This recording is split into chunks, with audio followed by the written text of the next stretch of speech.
வேன்மேன் வீட்டுக்கு வந்த உடனே என்ன பண்றா அப்படின்னா, எப்படியாவது ஹீரோ கரெக்ட் பண்ணி நம்மளோட கைக்குள்ளேயே வச்சுக்கணும் அவனை அப்படின்னு சொல்லி யோசிக்கிறா.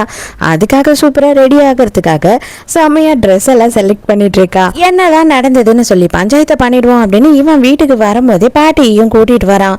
என்ன பண்ற உள்ள அப்படின்னும் போது, நான் எதுவும் சொல்ல மாட்டேன், நீயே வந்து பாரு அப்படின்னு உள்ள இருந்து இவ குரல் கொடுக்குறா. எல்லாருமே ஒன்னாவே வந்து சேர்ந்து உள்ள வந்துடுறாங்க. அவ்வளவுதான். இவ பாட்டியை பார்த்த உடனே இந்த வேலைக்கார கேள்வி எதுக்காக உள்ள வந்தா அப்படின்னு சொல்லி ஓவரா பேசிடுறா. பாத்தியாடா, இந்த சிரிக்கி நம்ம வீட்டுக்கு ஒத்துக்கு போக மாட்டா அப்படின்னு நான் சொன்னேன்னு நீ கேட்டியா? என்ன மாதிரி ஒரு ட்ரெஸ்ஸை போட்டுக்கிட்டு உட்காந்துக்கிட்டு இருக்கா பத்தியா? பெரியவங்க இருக்காங்க அப்படின்னு சொல்லி கொஞ்சமும் மரியாதையே இல்லை, இவளுக்கு வெக்கமே இல்லை அப்படி இப்படின்னு ஏடா கூடமா அவங்களும் பேச ஆரம்பிச்சிடுறாங்க. அதுக்கப்புறம் தான் இவளுக்கு தெரிய வருது ஹீரோவோட பாட்டி இவங்கன்னு. நீ இந்த மாதிரி ஒரு பொண்ணா இருப்பேன்னு கண்டிப்பா சத்தியமா நான் எதிர்பார்க்கவே இல்லை, நீ ரொம்ப கேவலமா நடந்துக்கிட்ட அப்படின்னு சொல்லி ஹீரோவே கத்திடுறான். ஐயோ பெரிய தப்பு பண்ணிட்டோம் போல, எப்படியாவது இவனை உஷார் பண்ணணும்னு நினைச்சா இவனுக்கும் நமக்கும் ஒத்தே போக மாட்டேதே அப்படின்னு சொல்லி ரொம்ப ஃபீல் பண்றா. இவன் இனிமே இந்த குடும்பத்துக்கு வேணாம், எப்படியாவது அத்தை விடு அப்படின்னு சொல்றாங்க. ஐயோ பாட்டி கல்யாணம் ஆகி ஒரு நாள் தான் அது, தயவு செய்து சும்மா இரு பாட்டி அப்படின்னு அவன் சொல்றான்.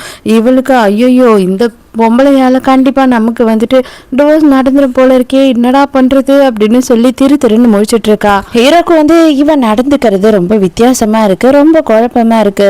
அன்னைக்கு நைட்டு பூரா வைக்கப்பட்டவ இவ ஏன் இப்படி நடந்துக்கிறா இன்னைக்கு அப்படின்ற மாதிரி தோணுது. அம்மாக்காரிக்கு ஃபோன் பண்ணி புலம்புறா. அம்மா ஒரு நாள்லயே வந்துட்டு அவ மயக்கிட்டாமா என் புருஷனை, அவன் வந்து அவளையே தான் நினைச்சுக்கிட்டு இருக்கான், நான் அந்த மாதிரி இல்லை அப்படின்ற மாதிரி அவனுக்கு டவுட் வர ஆரம்பிச்சிடுச்சு அப்படின்னு சொல்லி சொல்றா. அதோட வேன் கிளம்பி அவங்க அம்மா வீட்டுக்கே மறுநாள் வந்துடுறா. நம்ம ஹீரோ என்ன பண்றான்னா அவனோட ஆளுங்கள் எல்லாம் கூட்டிக்கிட்டு வேனோட வீட்டுக்கு வரான். அதாவது வேனுக்கு ஒரு டெஸ்ட் வைக்கணும்னு சொல்லிட்டு.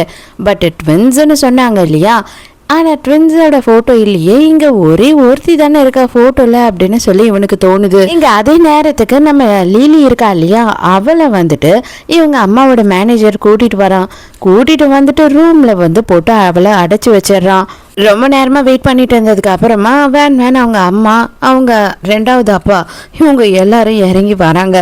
வந்த உடனே அவருக்கு பயங்கர சந்தோஷம். அப்பாடா இவன் நம்ம வீட்டுக்கு மாப்பிள்ளை ஆயிட்டான், இன்வெஸ்ட்மெண்ட்லாம் பயங்கரமா பண்ணிடுவான் அப்படின்னு நினைச்சு அவர் வழின்னு வழிஞ்சுக்கிட்டு இருக்காரு ஹீரோ கிட்ட.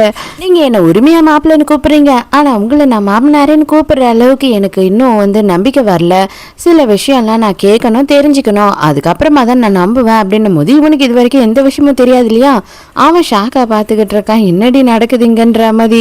என்ன டெஸ்ட் அப்படின்னு பார்த்தா 3 கல்லை எடுத்துட்டு வந்திருக்காங்க. இந்த 3 கல்லோட மதிப்பை இவ சொல்லணும், இது என்னென்ன கல், அதோட மதிப்பு என்ன அப்படின்றத சொன்னாதான் நான் நம்புவேன் அப்படின்னு சொல்லிடுறான் ஹீரோ.